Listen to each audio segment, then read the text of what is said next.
Labs are really prone to a lot of rashes and allergies. And one of the things that you might see on your dog someday is you might come out and all of a sudden your dog's got hives all over it. The nose is swollen. There's little lumps and bumps, hives on the face. If you look down, you can kind of see the hives. The eyes are swollen.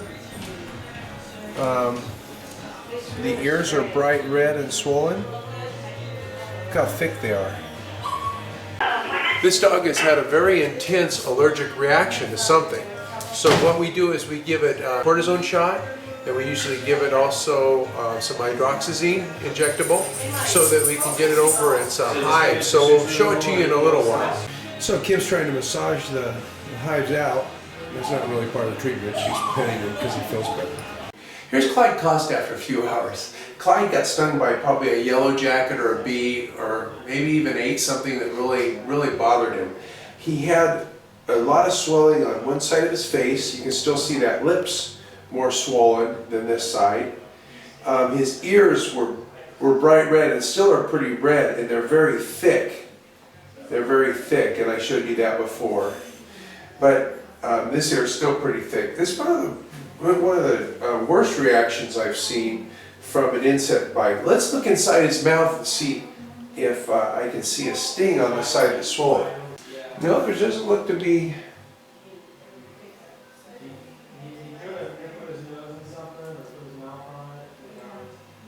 Well, this can happen to a dog that either got stung by a bee, could eat something that it's not used to.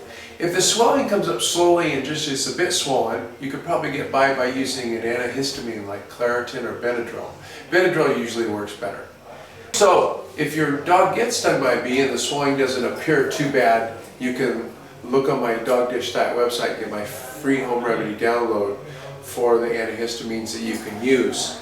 But if your dog gets a lot of swelling and a lot of redness, like Clyde did, then you probably ought to seek veterinary assistance. Many swellings will go away in just a couple days. So it's not really, most of these aren't very critical. They usually don't have trouble breathing, and they usually don't go into anaphylactic shock like we do. But monitor your pet very carefully. If the swelling starts to get severe, it starts to get raspy, then you ought to go into an emergency clinic. Are we bored? Clyde's bored, so I better stop. Thanks so much. Bye.